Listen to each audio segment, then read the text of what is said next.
Hello my YouTube family, कैसे हो आप सभी। आशा करती हूँ आप लोग अच्छे होंगे, स्वस्थ होंगे और अपने अपने घरों में मस्त होंगे।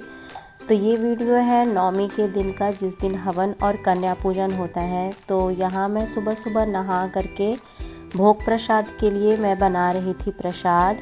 और हवन में भी हमारे यहाँ हवन के टाइम में ना पूड़ी हलवा या पूड़ी खीर जिसके यहाँ बनता है, वैसे मैं पूड़ी हलवा और सब्जी सूखी सी बनाती हूँ, तो वो बनाती हूँ। तो पूड़ी और हलवा हवन में हम लगाते हैं, तो इसलिए मैं उसी की तैयारी में लगी हुई हूँ। और कन्या पूजन के लिए भी मैं प्रसाद बना ही लूँगी लगे हाथों। था ना, हमारे यहाँ 12:30 बजे के बाद हवन होना था। ये बात मुझे मालूम नहीं थी, तो मैं इसके लिए 3:30-4 बजे ही उठ गई थी सुबह में। और सब कुछ झाड़ू पोछा वगैरह सब कुछ दे करके मैं नहा ली थी प्रसाद बनाने के लिए। मेरा प्रसाद 7:30 बजे तक रेडी हो चुका था। फिर मेरे मामा जी फ़ोन किए कि हवन जो है 12:30 बजे के बाद है। तो जब हवन 12:30 बजे के बाद होगा तो 1-1.5 घंटे तो हवन करने में भी लग ही जाते हैं। तो उसके बाद ही कन्या पूजन होना था। और आज का सारा प्रसाद तो घी में ही बनता है। आज का क्या प्रसाद चाहे किसी भी चीज़ का हो, घी में ही बनाना ज़्यादा बेटर होता है मेरे हिसाब से। तो यहाँ मैं सूजी का हलवा बनाती हूँ प्रसाद के रूप में, और चने की सब्ज़ी बनाती हूँ जिसे मैं 1 दिन पहले ही भिगो करके रखती थी। और पूड़ी कन्या पूजन के लिए, और यही हलवा और पूड़ी हवन में भी मैं लगाती हूँ। हमारे यहाँ पूजा पाठ भी सत्यनारायण स्वामी का होता है ना, तो जो भी पूजे के दिन में जो भी प्रसाद बनता है ना, वो पूजे के वक्त में पंडित जी मांगते हैं। तो ये हवन भी एक तरह से पूजा ही है, तो इसीलिए। और ये आज का जो ये सारा बर्तन है ना, ये लोहे की कढ़ाई में बनाती हूँ, क्योंकि ये जो कढ़ाई है ना मेरी, ये प्याज लहसुन का भी नहीं है। तो बिल्कुल ही पवित्र रूप से पाक तरीके से मैं इसे बनाती हूँ प्रसाद आज का। और नवरात्रि का दिन ही बहुत पावन होता है, और इसके बाद कार्तिक का महीना वो भी बहुत ही पावन होता है हमारे यहाँ। 1 महीने के पूरे कार्तिक के महीने में हम लोग प्याज लहसुन भी नहीं खाते हैं, क्योंकि उसी मंथ में छठ वगैरह भी पड़ता है ना। तो पहले मेरी सासू माँ थी तो वो छठ करती थी, और अभी तो कोई है नहीं करने के लिए, लेकिन फिर भी हम लोग पूरे 1 महीने प्याज लहसुन नहीं खाते हैं। और पता है आज के दिन कन्या पूजन करते करते ना हम लोग को 3-4 बज चुका था, क्योंकि पता है इधर साउथ इंडिया है ना, तो सापे हमारे मोहल्ले में खास करके बड़ी ही मुश्किल से मिलती है। पहले साल जब हम लोग यहाँ थे ना, तो कैसे भी करके नौकन्या का जुगाड़ हो गया था। बट यहाँ पता नहीं नवरात्रि समझते भी नहीं होंगे बहुत लोग, तो इसलिए शायद वो कन्या को भेजना नहीं चाहते किसी दूसरे के यहाँ। तो हम लोग क्या करते हैं ना, एयरफोर्स कैंप के अंदर चले जाते हैं मंदिर में, और वहाँ तो कन्या बहुत ही आसानी से मिल जाती हैं। बट टाइम ओवर हो चुका था। वहाँ क्या था ना कि हवन के पहले भी लोग कन्या पूजन कर देते हैं अदर स्टेट वाले, बट हम लोग बिहार के हैं, तो हम लोग का जैसे हम लोगों के यहाँ होता है ना, हवन के बाद कन्या पूजन हम लोग शुरू से ही जैसे करते आए हैं ना, वैसे ही करते हैं। और नियम के इधर उधर चलना ना मुझे ठीक नहीं लगता, कि जैसे हम करते आए ना वैसे ही हम करेंगे। ऐसा नहीं है कि अगर हवन देर से है तो पूजा जल्दी करने के लिए हम पहले कन्या पूजन कर दें फिर हवन करें, ऐसे मुझे ठीक नहीं लगता है। और शायद नियम भी यही कहता है कि हवन के बाद ही कन्या पूजन करना ज़्यादा सही माना जाता है। तो पूजा में देखिए, पूजा में तो टाइम लगता ही है, और जल्दबाजी किस बात की। हम पूजा किसी और के लिए नहीं करते, पूजा पाठ वो अपने लिए करते हैं, तो जल्दबाजी किस बात की थी। और शायद यहाँ पे 12:30 बज चुके थे, इसलिए हम दोनों हस्बैंड वाइफ हवन पे बैठ चुके थे। और यहाँ पे वीडियो मेरी मम्मी रिकॉर्ड कर रही थी। और काफ़ी धूप हो चुका था छत पे, घर पे कर नहीं सकते थे नीचे में, क्योंकि इसका धुआं काफ़ी उठता है ना। तो मेरी बेटी अभी सिर्फ 2 मंथ की हुई है, तो उसकी तबीयत ख़राब हो सकती थी घर में धुआं होने की वजह से।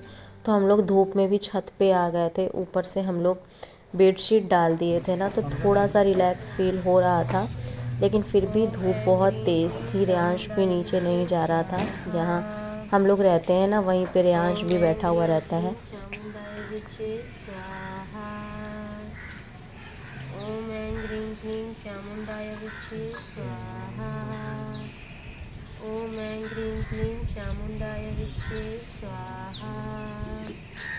ओम ऐं ग्रीं।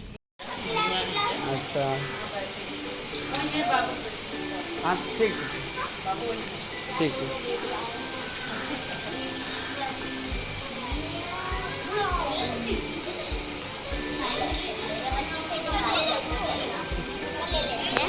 छोटी छोटी कन्याओं का, अरे कन्या को बांधे ना।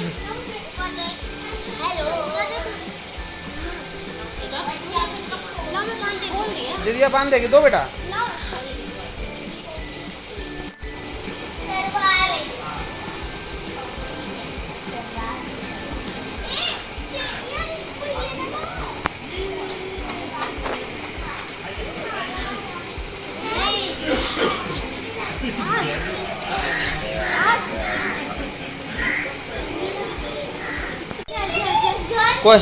कोई ना बेटा, कोई ना। ये कन्या कितने महीने के हैं अनुमेश? 7 महीने ना।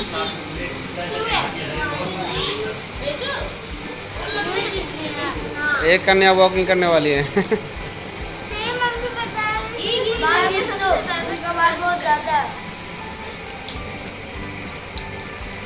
देखो सानू, इधर देखो, देखो बेटा।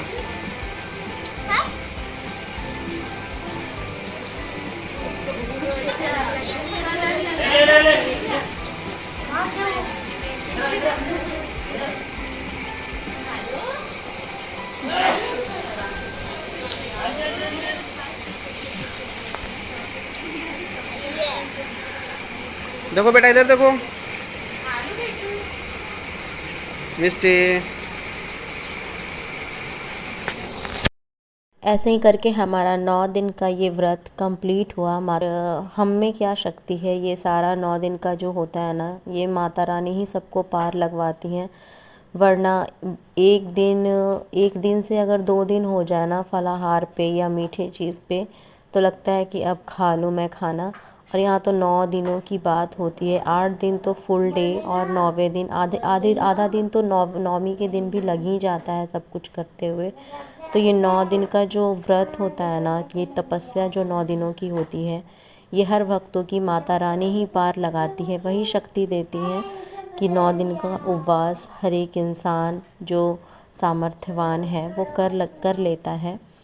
तो यहाँ पे हम लोग का भी व्रत, हम लोग का भी जो ये तपस्या था, ये पूरा हुआ खुशी खुशी।